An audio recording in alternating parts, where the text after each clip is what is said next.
am delighted to say myself and Johnny joined in studio by the Kilmacud Crokes captain, Shane Cunningham. Morning, Shane. How are things? Morning. Very good now. Thanks for having me. You're. It's Thursday now. You're not still. I know the Monday Club is still a thing in Gaelic after celebrating. Did you get the Monday Club after beating? Yeah, the Monday Club is definitely still a thing, and I think a few lads at the Tuesday Club as well. But the Wednesday Club was called off by Robbie, I think, and we're back training tonight. So you're the captain. So do you have to? Are you the one that has to cut the cord on the celebrations, or is it the opposite where you have to be the one to be the last man standing? Yeah, I think I was the last man standing now. I don't think I was the last man standing this week, so I let them down in that regard. But I think most lads will be sensible enough to call it a day when it suits them. It's usually the Boar's Head, isn't it? Do you do a local pub, or is it a tradition every year? Yeah, our tradition would be the Goat Pub there in Goatstown. Okay. So we're usually down there for the Monday Club, and we head into town then after. So we had a good time. What are the thoughts now that you've had bit of time to reflect on the game last weekend? Narrow one point win, but look, as we were talking about before we even came on air today, like winning two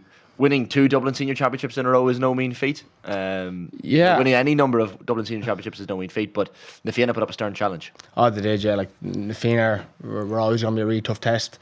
I've spoken before about how tough the Dublin Championship is, and definitely this year was the same. And I said maybe on paper it was probably the two best teams in the final, so it was always going to be a tight game, and it definitely was. But yeah, to do back to back is an unbelievable achievement. Obviously, the last 2 years have been very successful, but up to 2018, so I started playing senior 2013, I didn't get near county final, so I'm definitely not taking these days for granted. What's the change been? Robbie Brennan, I suppose, he came in 2018 and he was just a new lease of life to the whole team, the club. He just got us back playing football and got the enjoyment back in it. Gave us a really good structure, and I suppose it just got a momentum maybe over the years, and we're very confident in how we play now and our team structure and what we want to do is on the pitch. When you say that, so can you be under, I don't know, like, because football has changed, can you be in a system where the enjoyment is slightly gone out of it? Or when you say he brought the enjoyment back, how do you mean? Yeah, so like as in, say, Kilmacud Crokes, traditionally, yeah, a footballing club. And I suppose since I was growing up in Kilmacud, Port MacDonald from the age of 4 or 5 was getting us to kick the ball, and maybe in the previous management we went away from that a small bit. And Robbie, when he came back in, it was the emphasis was more so on attacking football, and I suppose 2018 was when we lost him unlocked. Then to an extent it was kind of gung ho attack, and maybe it worked to a certain extent. And you have to refine it a bit. You have to do refine, yeah. Like, and I think it can work to an extent, but I think attack maybe wins games, and we kind of said defense wins championships. So over the years we've refined it and we've worked on it, and I think we're at a level now where we're comfortable at how we play. Might just get you to pull that mic slightly closer towards you, Shane. But like, thinking about the Kilcoo game last year, like, is there an element of hurt pushes you on further because you were so close to an All-Ireland Championship last year, and heavy favourites, I would say, probably heading into the final, maybe not in your own camp, in your own heads, but does that disappointment kind of kick you on and give you that extra sting in your tail for this year? Yeah, naturally enough. I suppose you're actually heartbroken after the game, and I probably didn't want to see a football for a few months afterwards. But yeah, when you go back training, for me anyway, that scar will always be there, but to make that scar a little less obvious would be to go on and try and mend it and go on and win one. So yeah, I suppose deep within, I suppose it is a motivating factor to try help your get over a defeat like that. I think the flip side as well, Shane, is the likes of Nace of a wound from last year. If you meet that, they'll be like, we actually feel we didn't perform against you. Yeah, absolutely. Like, Nace put up a tough challenge last year. I think they were missing one of their star forwards and Dark Irwin, and I'm sure they're coming in this year gunning for us, and we're going to have to get our best in 2.5 weeks' time when we face them. So absolutely, like, as in, teams are definitely going to be coming up against us with the same approach. You've one new element this year added, and that's Shane Walsh. And just looking at some of the stats here, Shane himself is basically goalie, man. He's well, of course. Human killer Aaron. We'll touch on that for sure. Shane Walsh scored 18 points for Kilmacud en route to the title. So came on as a sub against Temple that game, scored a point. Quarter-final against Coola, kicked 5 points, 3 frees and 1 mark. Semi-final started against Thomas Davis, scored 8 points, 5 frees, 145, and then in the final last weekend against Na Fianna, he was brilliant. 4 points, including 1 free, 4 brilliant points as well. What has he brought? It seems an obvious question, but like, what sort of attitude has he brought to training and even matches as well? It's quite clear that he's been a good acquisition. Absolutely, yeah. It was a little bit of an understatement. Just slight understatement there, yeah. I think everyone in the country knows how good Shane Walsh was. Yeah. Like, when he was joining us, it was obviously going to be a major addition to us. Like what I've been most impressed about him is off the pitch and how well he's integrated into the squad. Like, obviously, I said last week there's a concern about, not a concern, but a kind of when any young fella has joined the team, coming up from minor or coming up from the intermediate team, how they'll integrate with the team. And I suppose when Shane came in, that was maybe naturally the concern of how he might kind of fit in with the squad. But like I said, the bit I've been most impressed about him is off the pitch. He's made a massive effort to get to know everyone. With Galway going so far in the All-Ireland Championship, he was coming in the middle of our championship. It couldn't have been easier for him, but he's made a huge effort with our team, with the club in general. He was down supporting ladies football numerous nights at their county final. He's down coaching teams in the club. His mum and dad have been at all the games in the clubhouse there the last Sunday night, so they're getting to know your mums and dads. Him and his family have made a massive effort just to fit in with Kilmacud, and that's what I've been most impressed about him, to be honest. What was your take on the whole controversy at the time? I know the whole transfer was a little bit protracted and took maybe longer than it should have or could have taken, but what's your thought on that generally within the GEA, that this whole issue of swapping clubs and people, I guess, needing to do it for work purposes and not travelling up the road? Yeah, and looking at the ideal world, like, we would all love to be playing for our home club, and like Shane is no different. I'm sure he'd be loved to be down in Galway playing for his home club, but like you said, work circumstances dictate that he's up in Dublin, and I think Shane got to a stage where he felt like he couldn't travel up and down to Galway anymore for that, and he made a decision to move up. And look, I know it's not an ideal situation, but like, GA is part of the community, and I think people would rather see Shane Walsh playing football than not playing football. And if that was the case, that he wasn't able to play football in 3 or 4 years' time because he was travelling up and down to Galway, I think we would be better off. Like, I was saying this morning, like, Mannion and Walsh are probably two of the most talented footballers to have ever played the game. I think that's fair to say. It's not an exaggeration. What was the WhatsApp group like? We're talking about WhatsApp groups. Was it like, did you read it in the papers, or was it like, gee, Shane Walsh could be joining us? This could be interesting. Yeah, we were out on holidays in Spain, and Robbie kind of pulled me over, and at Galway we were playing Mayo, and he just kind of pointed up the screen. Shane was there, and he goes, "What do you think of Shane Walsh joining?" What do you think?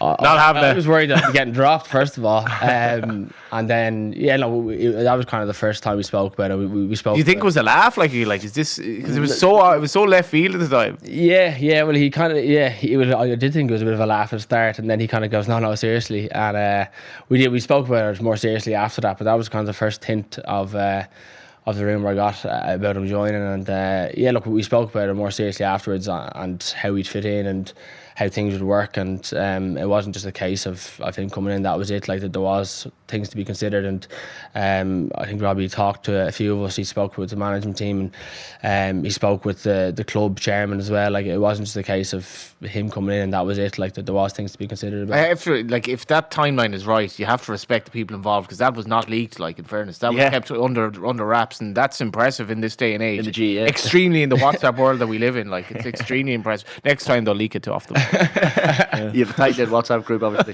And what's he like in training then, Shane? Is it the type of thing where he's just doing things where you're like, this is ridiculous?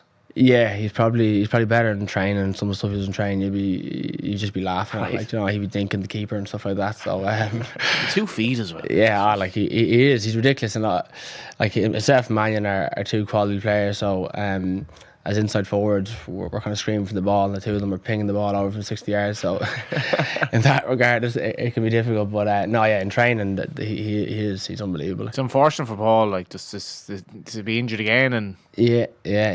Look, I was heartbroken for him. Like, his last year was tough for him.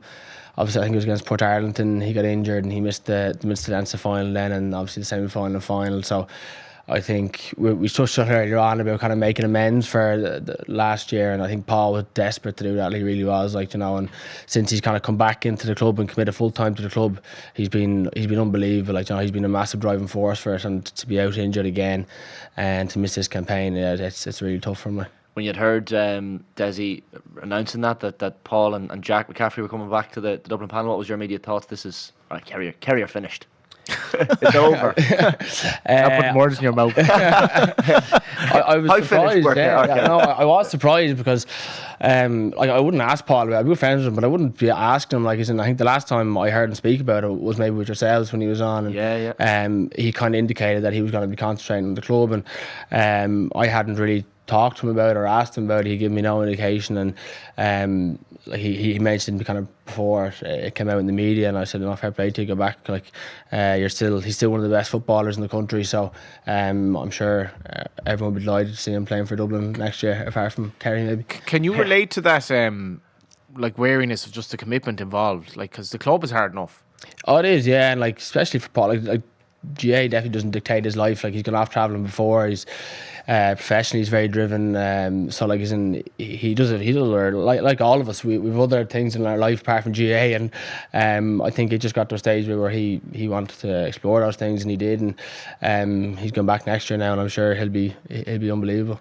Well, how do you see next year panning out? It's hard at this stage, early days yet. But I mean, if Dublin do have the two lads back in at full fitness.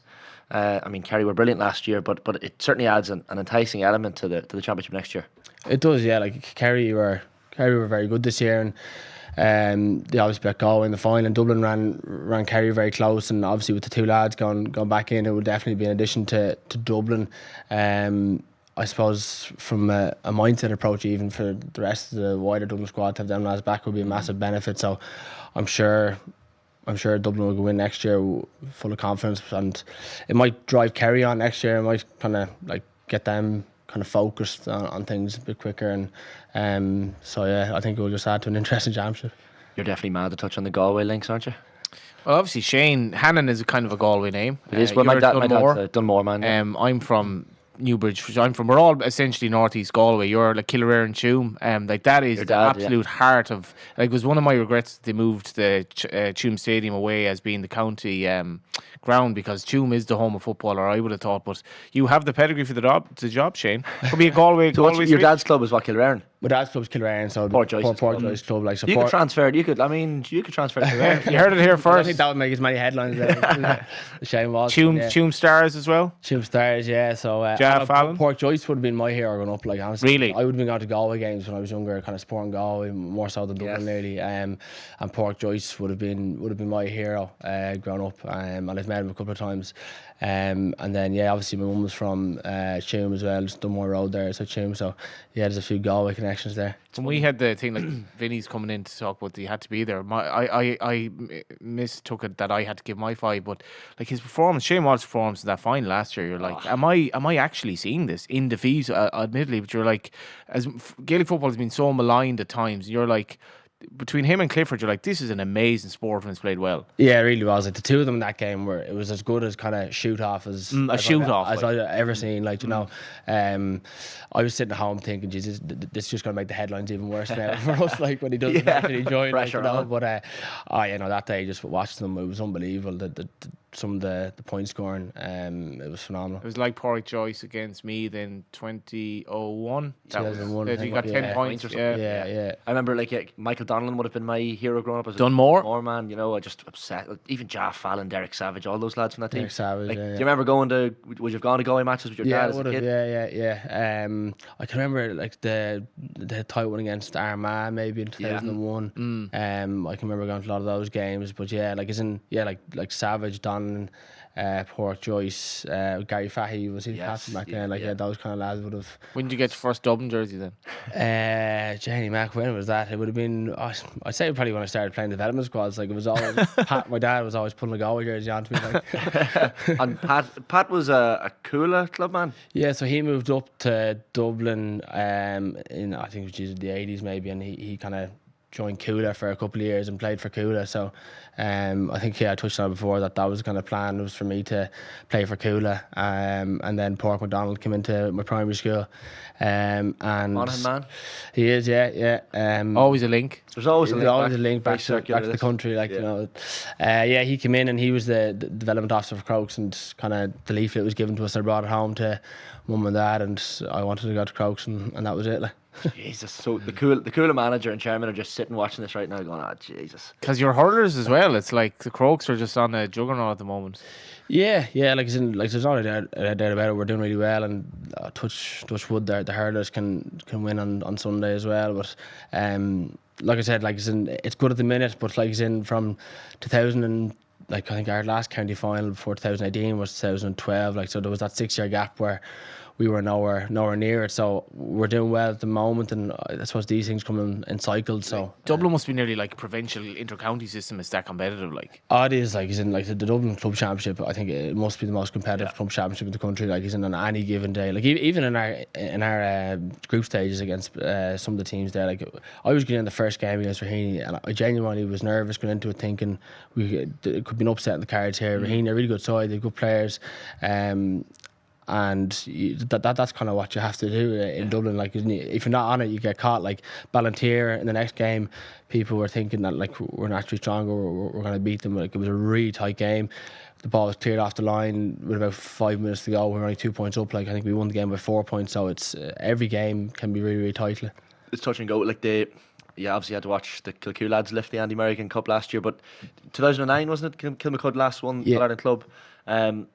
You probably remember watching that as a fan as well. I mean, that must have been special, and it's probably whetted your appetite more to do it as well. Yeah, it did. For me, when I was growing up, I suppose my dream was always to play for Kilmacud, nearly more so than Dublin.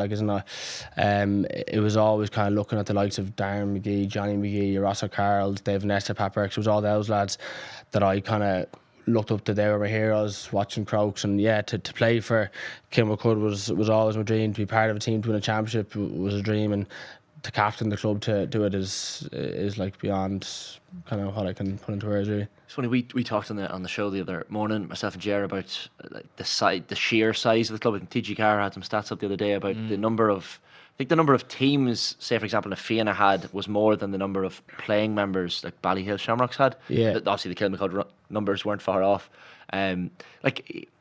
We talk about community spirit at some of the the village teams or the town teams across the country, but do you still manage to kind of bottle that community spirit and feel in Kilmacud regardless of the sheer volume of teams? Yeah, I think it's easy sometimes just to dismiss clubs like Kilmacud and maybe Na Fianna and Ballybowden as just super clubs and there's nothing going on. And I can only speak from Crokes' perspective. But in Kilmacud we have obviously the football, we've the hurling, we've ladies football, we've camogie, but then outside of that there's a cycling club, there's a snooker club, there's an inclusion club for kids with disabilities on a Friday, there's an Irish speaking club, there's a mental health talks in the club. So it literally is the hub of the community. As in, not everyone's playing Gaelic football and hurling and camogie, but there's way more stuff going on in the club than just that. So it literally is the hub of the community. So it's really kind of opposite to what the perception is out there.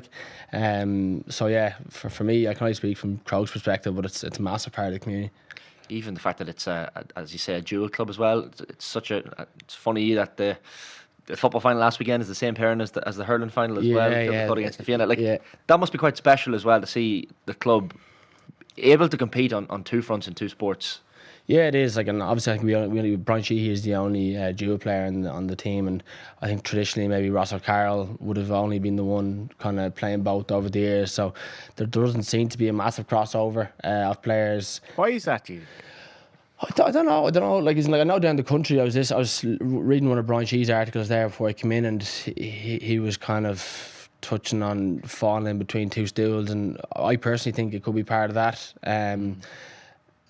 Isn't down the country, if there's less players, you kind of have to facilitate them more. But when there's so many players playing up in Dublin, that I think it's very difficult to kind of facilitate everyone. And it's okay for one or two to do it, but when there's so many players competing for positions, I think it's very difficult to do it. So the manager, it'd be hard for him or her to say, well, you can't, if you're training one night less, maybe, I'll give player X the nod ahead of you kind of thing? Yeah, and I think that's actually exactly what Brian said in his article. He was kind of saying that he doesn't train any more or any less than say I do across the 2 weeks. He's 50% hurling, 50% football.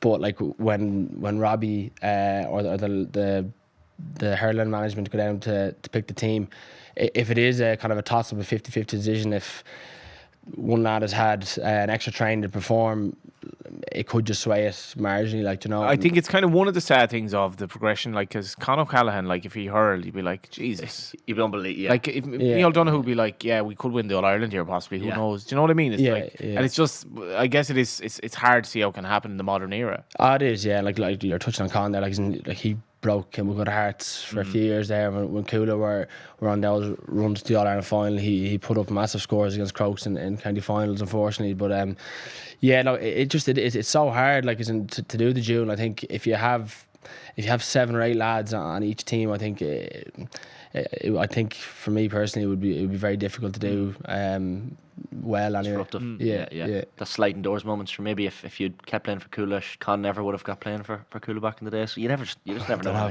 Learned a lot of things here first. Exactly, yeah. Interested as well, Shane, when you're the captain of a team as well, you're obviously having to pick up little tidbits on leadership and you know, trying to, I guess, lead by example. You're a Formula 1 fan as well, are you? I kind of briefly one day mentioned that I watched the documentary, and next one little throwaway comment. Formula 1 fan. So, but would you take? I guess my point is, would you take? You mentioned Bora Joyce was your hero. Would you take note of other people in other sports, or take interest in other sports, and go, right? That's someone who's a positive leader, a role model, who you can kind of almost take into your own game with Kilmacud as captain as well. Yeah, I suppose. Yeah, I honestly don't put too much thought into it. Like, I know it probably doesn't make for great radio.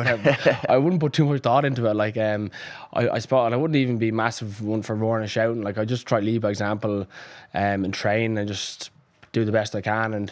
And like, we're lucky enough in the team to have like your Rory O'Carrolls and your Paul Mannion and Craig Diaz and Shane Horns, like who are massive leaders as well. So like, yeah, like I wouldn't be one for roaring and shouting and kind of copying other players or thing like that. I just try to go out and do my best and try give 100%. And I suppose if people want to kind of follow that, I'm all for it then. Why were you given the nod as captain then, do you think? I don't know, to be honest. I don't know. Like, as in, like, I suppose Craig Diaz was captain for a long period of time. We were joint captains then, and Craig and Andrea had their first child, and he was over in Barcelona for a few months last year after COVID. And kind of Baggio said, look, you be the captain on yourself. Like, and yeah, I don't know. It was. I can't really explain why. Andrea to thank, basically. Yeah. I've Andrea, to thank for giving birth to me from Barcelona. If you win the All Ireland, she'll be first on the list. Yeah. Can I just ask you a final one from me, Shane? Like, we were, I guess, the topic has come up about referee abuse and treatment of referees quite often on the show. And even Jared last week was suggesting maybe the referees need to be mic'd up in Gaelic games like they are in rugby to kind of stop that. Because there's just stories coming out every week, you know, from the club game across the country as to treatment of referees. And like we were talking before you came in as well, the fact you're a guard in Sheriff Street as well. So this is Kevin Street, Kevin Street, sorry. Like, this is something that guards have to deal with as well. So it's you know, it's a matter of respect, but what's your take on the whole situation around treatment of referees at the moment in the sport? Because it seems to be quite pertinent at the moment. It does, yeah. It seems to be, I don't know, it's kind of a tipping point at the minute. Like, there's been an awful lot of bad headlines and bad press about it recently, and hopefully something can be done about it. Like, I know the GA, like, deservedly so, come down very harshly on people who are abusive verbally or physically towards refs. So yeah, it does seem to be maybe at a tipping point. So something probably has to be done about it, because I don't know, without refs we can't play our games. They're an important part of the games. I know they frustrate people, but like, they're a massive part of the games. So yeah, like, something probably has to be done about it if it does continue the way it is. Great stuff. Listen, Shane, much appreciated for coming in. Thank you. I'm sure we'll keep an eye out on you lifting the Andy-American Cup potentially later in the year. But all about Galway. Are you visualising that moment yet, or you don't allow yourself to get ahead too far ahead? I look to Parnell Park in 2.5 weeks' time. Yeah. Long way to go. Yeah, exactly. Shane, thanks a million for coming. Thanks a million. That's Shane Cunningham, the Kilmacud Crokes captain.